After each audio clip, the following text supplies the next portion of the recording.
সবাই মিলে কদবেল ভর্তা খাওয়া মানে শুধু খাবার নয়, এটা একটু একটু আনন্দের উৎসব। টক ঝাল মিষ্টি সেই ভর্তার স্বাদে হাসি ছড়িয়ে পড়ে সবার মুখে। কেউ বলে এইটা একটু বেশি ঝাল, আবার কেউ বলে আরে দারুণ টেস্ট। এমন হাসি ঠাট্টায় জমে ওঠে পুরো আড্ডা। এক চামচ কদবেল ভর্তায় লুকিয়ে থাকে গ্রামের মাটির ঘ্রাণ আর শৈশবের মিষ্টি স্মৃতি।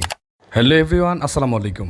আজকে আপনাদের সামনে উপস্থাপন করব কদবেল মাখার প্রসেসটা একেবারে A to Z। এই কদবেলগুলো এতটাই ইন্টারেস্টিং এবং মজাদার, যেটা আমার মনে হয় আসলে বাংলাদেশের অন্য কোথাও পাওয়া যায় কিনা আমি জানি না। তবে আমি এখন বর্তমানে যেখানে রয়েছে দোহার নবাবগঞ্জ, সেখানে কিন্তু একেবারে লটস অফ পাওয়া যায়। যেহেতু বর্তমানে এই বেলগুলোর একেবারেই সিজন চলতেছে, মানে গাছ পাকা বেল গাছের নিচেই পাওয়া যায়। তো আমরা একটা দোকানদারের কাছ থেকে কিনে নিয়ে এসেছি তার গাছের ফল।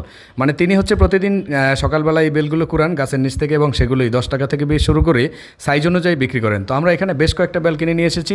আজকে আমাদের টিফিন টাইমে হবে বেল ভর্তা। তো বাসা থেকে আমাদের একজন কলিগ কিন্তু নিয়ে এসেছে, এই যে দেখতে পাচ্ছেন ধনিয়া পাতা এবং কাঁচামরিচ, এটার কম্বিনেশনে কিন্তু তৈরি হবে চমৎকার একটা বেল ভর্তা। তো সেটার জন্য আগেই আমরা বেলগুলো ফাটিয়ে নিয়েছি, এবং ভিতরটার যে কালারটা দেখতে পেয়েছেন আগে, এটার ঘ্রাণ সৌন্দর্য কিন্তু অসাধারণ। অতপর আমরা ধনিয়া পাতাগুলো এবং কাঁচামরিচগুলো কুচি কুচি করে কেটে নিব। এছাড়াও এর সাথে আরও অনেকগুলো জিনিস মানে ইনগ্রিডিয়েন্টস অ্যাড করা যায়, আপনারা চাইলে কিন্তু সেগুলো অ্যাড করতে পারেন। তারপর হচ্ছে বেলগুলো খোসা থেকে ছাড়িয়ে নেবার পালা। এবার ছাড়ানোর সময় আপনাদের মাথায় রাখতে হবে বেলের যে খোসাগুলো রয়েছে প্রত্যেকটা রেখে দিবেন। এইটা হচ্ছে পরবর্তীতে একটা ইন্টারেস্টিং কাজে দিবে, যেটা আপনারা একটু পরেই দেখতে পাবেন। এই বেলগুলো খোসা থেকে ছাড়ানোর সময় কিন্তু আপনি এমনিতেই আসলে এটার ঘ্রাণে পাগল হয়ে যাবেন। Just wow! ফলফলাদের মধ্যে এই কদবেল পাকাটা কিন্তু আমার কাছে সব থেকে দারুণ লাগে। এই যে দেখতে পাচ্ছেন কালারটা, এটা হয়তো বা অনেকের কাছে চয়েস নাও হতে পারে, কিন্তু আমার কাছে কিন্তু ভীষণ পছন্দের।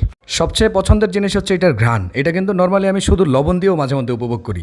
এইটার স্বাদ এতটাই মজাদার যে একদিন এটা উপভোগ করেন আপনার মনে হবে যে মাসকে মাস আপনার জিভের কোনায় এটার স্বাদ লেগে আছে। সেই স্বাদটা লেগে থাকানোর জন্যই আপনাদের অবশ্যই উপভোগ করতে হবে। তো আমরা কাঁচামরিচ এবং ধনিয়া পাতার সাথে একটু লবণ নিয়ে মিক্স করে নিচ্ছি।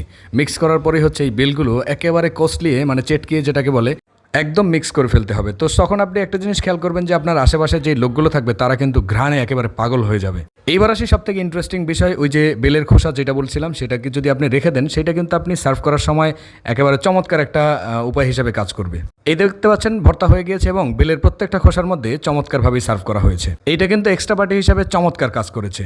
এক্সট্রা কোনো পিরিজ অথবা বাটি নিতে হয়নি, অথবা হাতও মাখাতে হয়নি। চমৎকার এটার মধ্যেই সবাই কিন্তু সুন্দরভাবেই আসলে উপভোগ করতে পেরেছে। অতবার আপনারা সবাই একসাথে নিয়ে যদি এইভাবে চিয়ার্সের মাধ্যমে উপভোগ করেন, তাহলে কিন্তু এটার মজাটা দ্বিগুণ মাত্রায় বেড়ে যাবে। তো এটার মজা দ্বিগুণ মাত্রায় বাড়ার আরও একটা অন্যতম কারণ হচ্ছে, আমরা যখন যে কোনো জিনিস একা না খেয়ে মানে সবাই মিলে উপভোগ করি, তখন কিন্তু এটার মাত্রা একেবারে দ্বিগুণ মাত্রা থেকে বহুগুণেই বৃদ্ধি পেয়ে থাকে।